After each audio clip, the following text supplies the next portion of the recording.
All right, so something amazing happened today.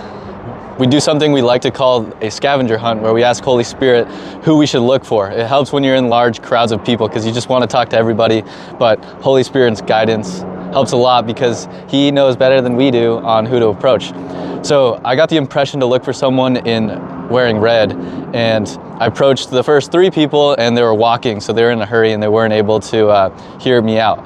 And then the 4th person I approached was a guy sitting down, an older gentleman. And right before that, I had Holy Spirit convict me because the first 3 people I approached were older gentlemen. And typically I don't like to do that in evangelism because typically older people don't want to listen to a younger person, and their hearts are a lot more hardened from life. And so Holy Spirit said, I am way bigger than that. You go to anyone that is old if I guide you to them. And so I was looking for someone in red. So I found that person sitting down and I started speaking with him. He spoke pretty decent English and grew up here in Japan. He would read the Old Testament to practice his English and to learn history. So he believed it had some historical validity to it, but he didn't believe necessarily in that God. He believed there was some sort of higher power, a God that existed, but was not a Christian. The trains are really loud here. Unfortunately, we live right by it, but get a discount on the Airbnb, baby. But anyways, back to the story. So he reads the Old Testament, so understands it very well, but would never actually read the New Testament. And so I felt prompted to just share the complete gospel from what he loved, Adam and the fall. He would smile every time I mentioned it because he knew that part of the story. But then when it got to Jesus and him sacrificing himself on the cross and him promising Holy Spirit, and now us having access to that same Holy Spirit that Jesus had, explained all of that. And at the end of it, he said, wow, I really think that God has sent you to me.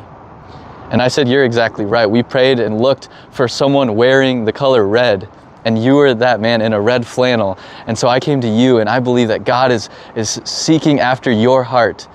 And I believe that you can receive Holy Spirit right now in this moment. And that's what he did. He received Jesus into his life. He was so touched, and he's going to come to Awakening Tokyo, the church we've been going to.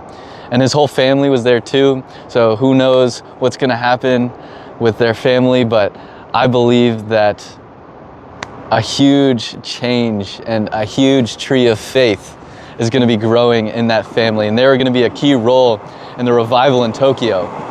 So for the fam back at home, I just ask that you would pray for Yoshida and his family and for complete healing in his knee. I forgot to mention, we prayed for his knee and he said he got partial relief, but not a full healing.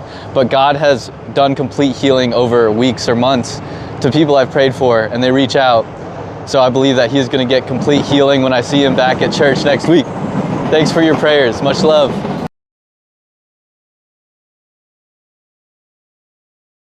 So yeah, today we got to do a Bible study, and we invited one Chinese guy named what's his name? Zhang Fupo. Zhang Fupo. Anyways, we were doing the Bible study, and we were trying to get him situated with the different language of the Bible lab, trying to get him in Chinese. And then me and him just started talking while we were all just kind of talking together. And I noticed him recording us as a group together. Like he started recording it, so I asked him about it. I was just like, oh, why are you recording this? Then he started to explain how he's like, yeah, sometimes I get stressed out, like when I'm doing homework or schoolwork, I get stressed out sometimes, and so I feel a lot of peace when I am with you guys and talking about the Bible and that kind of stuff, and I want to remember this moment. So he was taking a video to remember the moment so he can look back at the video. So whenever he's feeling stressed, he can look back at the video and remember the time where he's feeling peace and be able to experience that again.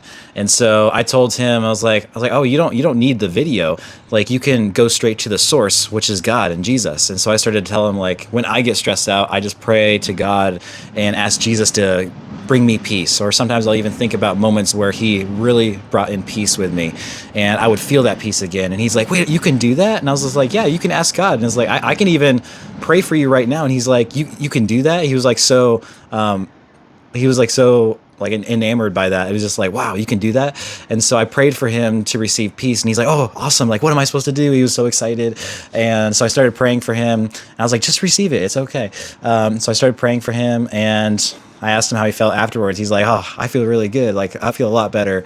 And he felt so much peace. And I told him, yeah, you can pray whenever you're feeling stressed and ask God to bring you peace whenever you like. And then I asked him, like, you want to pray for me too? And he's like, oh, how do I do that? He was so focused on how to do it. And I was like, you just do it like you're talking to God. And so I was teaching him, like, just, yeah, within Christian community, we can all just pray for each other, because when one person's not doing okay, we say, hey, could you pray for me? I'm feeling this way. And then we can always pray for each other. And he got so excited by that. Just like teaching him simple little things of walking a Christian life. And it was just so cool. He experienced so much. I get some peace, and I learned something from Bible, and I learned English. I'm thankful for you invite me to join you. I get a lot of energy and power. Let's go.